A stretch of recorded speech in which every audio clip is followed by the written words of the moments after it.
মাত্র 15,000 ভারতীয় রুপিতে 52 ডিসপ্লের ফোন লঞ্চ করে ফেললো লাভা।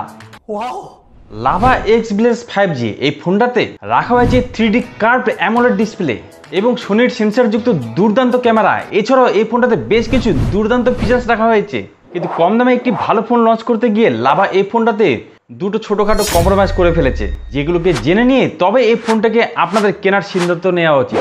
আচ্ছা ঠিক আছে। সুতরাং যারা এই ফোনটা কেনার কথা ভাবছিলেন তাদেরকে এই ভিডিওটি শেষ পর্যন্ত দেখতে হবে। তো ওয়েলকাম বন্ধুরা, আশা করছি আপনারা সবাই ভালো আছেন। আপনারা দেখছেন টেকটিজ আমি দীপঙ্কর সমস্যা করে আছি। ভিডিও শুরু করি। তো লাভা এক্স ব্লেজ 5G এই ফোনটা ভারতের ই কমার্স ওয়েবসাইট অ্যামাজনে এবং লাভা নিজস্ব ওয়েবসাইটে বিক্রি শুরু হয়ে গেছে। যার বেস ভেরিয়েন্ট 4GB 128GB দাম ভারতীয় টাকা রাখা হয়েছে 14,999 রুপি এবং এর আবার ভেরিয়েন্ট 6GB 128GB দাম ভারতীয় টাকা রাখা হয়েছে 15,999 রুপি এবং এর টপ ভেরিয়েন্ট 8GB 128GB দাম ভারতীয় টাকা রাখা হয়েছে 16,999 রুপি, অর্থাৎ 17,000 টাকা। তবে মাঝে মধ্যে এখানে হয়তো 1000 টাকা আপনারা ডিসকাউন্ট পেয়ে যাবেন। অর্থাৎ এই লো ভ্যারিয়েন্টটিও কিনতে গেলে আপনাদের 15,000 ভারতীয় রুপি গুনতে হবে। আর এত কম দাম হলেও এই ফোনটার লুকস আর ডিজাইন অসাধারণ রেখেছে লাভা। বিশেষ করে এর ব্যাকে সার্কুলার শেপে ক্যামেরাটিকে রাখা হয়েছে, যেটা আমার কাছে যথেষ্ট ইমপ্রেসিভ মনে হয়েছে। এবং এর ব্যাকটি পলিকার্বনেটের তৈরি হলো এখানে ম্যাট ফিনিশ আমরা দেখতে পাচ্ছি। ফোনটির দুটি দুর্দান্ত কালারে আপনারা কিনতে পারবেন, টাইটানিয়াম গ্রে, স্টারলাইট পার্পেল, দুটি কালারই আমার কাছে ভালো লেগেছে। এবং এই ফোনটার ওজন মাত্র 183 গ্রাম। আর ফোনটার সামনে এবং পেছনে 3D কার্ভ থাকার জন্য ফোনটার হ্যান্ডস ফ্রি এক্সপিরিয়েন্স যথেষ্ট ভালো পেয়ে যাবেন। আর এখানে IP53 রেটিংও পেয়ে আছেন, অর্থাৎ এটি সামান্য স্প্ল্যাশ প্রুফ এবং ডাস্ট প্রুফ। এক কথা এই ফোনটার লুকস আর ডিজাইন আমার কাছে যথেষ্ট প্রিমিয়াম লেগেছে। আর এই দামে এই ফোনটাই প্রথম কোনো ফোন যেখানে আমরা 3D কার্ভ অ্যামোলেড ডিসপ্লে পাচ্ছি। এখানে 6.67 ইঞ্চির 120Hz 3D curve AMOLED display পেয়ে যাবেন, যেখানে 800 নিটস পর্যন্ত পিক ব্রাইটনেস পেয়ে যাবেন, অর্থাৎ ঘরে বাইরে ডিসপ্লেতে কন্টেন্ট দেখতে কোনো সমস্যা হবে না। এবং এখানে 2K রেজলিউশনে ভিডিও আপনারা প্লে করতে পারবেন।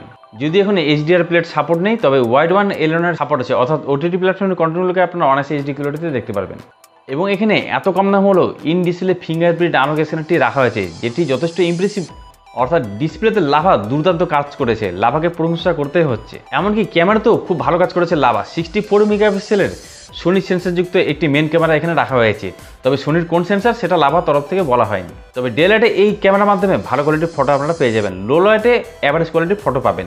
এর পাশাপাশি 2 মেগাপিক্সেলের একটি ম্যাক্রো সেন্সর ক্যামেরা রাখা হয়েছে। তবে সামনে 16 মেগাপিক্সেলের সেলফি ক্যামেরা পেয়ে যাচ্ছেন, যার কোয়ালিটি দিনের বেলা খুব ভালো পেয়ে যাবেন এবং নাইটে অ্যাভারেজ কোয়ালিটির ফটো পাবেন। তবে এখানে 4K রেজলিউশনে আপনারা ভিডিও শ্যুট করতে পারবেন না, অনলি 2K রেজলিউশনে ভিডিও শ্যুট করতে পারবেন এর মেন ক্যামেরাতে। তবে সামনের ক্যামেরাতে অনলি 1080p ভিডিও রেকর্ডিং করতে পারবেন। অর্থাৎ এই দাম অনুযায়ী ক্যামেরাতে যা লাভা দিয়েছে তা আমার কাছে ঠিকঠাক আছে। এর চেয়ে ভালো ক্যামেরা আমরা আশা করতে পারি না এই দাম অনুযায়ী। এমনকি প্রসেসরের ক্ষেত্রে লাভা এখানে খুব ভালো কাজ করেছে। 6 ন্যানোমিটার বেস করে তিনি মিডিয়াটেক ডায়মেনসিটি 6300 মতন প্রসেসর এখানে ইউজ করেছে লাভা। এবং LPDDR4X RAM 15 স্টোরেজ দেওয়া হয়েছে UFS 2.2। ওভারঅল এখানে অনুরোধ স্কোর 4,20,000-এর উপরে আপনারা পেয়ে যাচ্ছেন। অর্থাৎ ফ্রি ফায়ার পাবজির মতন গেমগুলোকে আপনারা অনায়াসে 40 ফ্রেম পার সেকেন্ডে খেলতে পারবেন। তবে হাই কোয়ালিটির গেম এবং হাই ফ্রেম রেটে এখানে গেম খেলতে পারবেন না। লাভা এটাকে কোনো মতে একটি গেমিং ফোন বলে বলছে না। তবে মাল্টিটাস্ক করতে এই ফোনে কোনো সমস্যা হবে না, অনায়াসে আপনারা মাল্টিটাস্ক করতে পারবেন। সফটওয়্যার ক্ষেত্রেও লাভা এই ফোনটাতে খুব ভালো কাজ করেছে। অ্যান্ড্রয়েডের লেটেস্ট ভার্সন অ্যান্ড্রয়েড 14 দিয়েছে, যেখানে ক্লিন স্টক অ্যান্ড্রয়েডের এক্সপিরিয়েন্স আপনারা এখানে পেয়ে যাবেন। অর্থাৎ এখানে কোনো অ্যাডস, কোনো ব্লুটার, কোনো প্রি ইনস্টল অ্যাপ আপনারা দেখবেন না, স্মুথলি সফটওয়্যার এক্সপিরিয়েন্স এখানে পেয়ে যাবেন। লাভার তরফ থেকে এখানে পরবর্তী OS অর্থাৎ অ্যান্ড্রয়েড 15 পর্যন্ত আপডেট পেয়ে যাবেন এবং 2 বছর পর্যন্ত সিকিউরিটি আপডেটও পেয়ে যাবেন। অর্থাৎ সফটওয়্যার এক্সপিরিয়েন্স খুব ভালো পেতে চলেছেন এই ফোনটাতে। আর যেহেতু এটা 5G ব্যান্ড, সেহেতু এখানে 13টা 5G ব্যান্ডেরও সাপোর্ট পেয়ে যাচ্ছেন। অর্থাৎ আপনার এলাকায় 5G নেটওয়ার্ক আসলে অনায়াসে এটা ক্যাচ করতে পারবে। এবং সেন্সারের যদি কথা বলি, তাহলে এখানে সব ধরনের সেন্সারগুলো এখানে রাখা হয়েছে। আর পাওয়ার সাপ্লাই করার জন্য 5000 mAh ব্যাটারি আছে, যেটিকে চার্জ করার জন্য 33 ওয়াটের চার্জিং সাপোর্টও পেয়ে যাচ্ছেন এবং চার্জারটা তো অবশ্যই বক্সে পেয়ে যাবেন। এছাড়া এই ফোনটা যদি কোনোভাবে খারাপ হয়ে যায় তাহলে ফ্রি টু হোম সার্ভিস পেয়ে যাচ্ছেন, অর্থাৎ বাড়িতে এসে আপনার লাভার কোম্পানির লোকেরা ফোন ঠিক করে যাবে। তো বড়সড় প্রবলেম হলে আপনাকে সার্ভিস সেন্টারে গিয়ে ফোনটা ঠিক করতে হবে। ফোনটার তো ভালো ভালো গুণগুলো জেনে নিন। এখন দেখে নিচ্ছি এই ফোনটাতে কি দুটো মেন কম্প্রোমাইজ করা হয়েছে। প্রথমত এই ফোনটাতে 3.5mm অডিও জ্যাকটি পাচ্ছেন না, যদিও লাভার তরফ থেকে এখানে USB Type-C to 3.5mm এর কেবল একটি দিয়ে দিচ্ছে, যার ফলে আপনারা অনায়াসে FM রেডিও ইউজ করতে পারবেন বা অন্যান্য কাজগুলো করতে পারবেন। এবং এই ফোনের দ্বিতীয় কম্প্রোমাইজটি করা হয়েছে এর সাউন্ড সিস্টেমে। এখানে একটি মাত্র সিঙ্গেল স্পিকার ইউজ করেছে লাভা, এখানে ডুয়েল স্টুডিও স্পিকার দেওয়া হয়নি। তো এই দামে অন্যান্য কোম্পানিগুলো ডুয়েল স্টুডিও স্পিকার তো দিচ্ছেই। অর্থাৎ যারা ভালো মিউজিক এক্সপিরিয়েন্স করতে চাইছিলেন তাদের এখানে নিরাশ হতে হচ্ছে। এখন কথা হচ্ছে এই দুটো কম্প্রোমাইজকে ইগনোর করে এই ফোনটা কি আমাদের কেনা উচিত? দেখুন, আপনাদের বাজেট যদি 15,000 টাকাই হয় তাহলে আপনার এই ফোনটার বেস ভেরিয়েন্ট 4GB 128GB অবশ্যই নেওয়া উচিত, কারণ এত কম দামের মধ্যে আপনারা এখানে 3D কার্ভ অ্যামোলেড ডিসপ্লে পাচ্ছেন, ভালো কোয়ালিটির ক্যামেরা পেয়ে যাচ্ছেন এবং একটি ভালো অ্যাভারেজ কোয়ালিটির প্রসেসর পেয়ে যাচ্ছেন।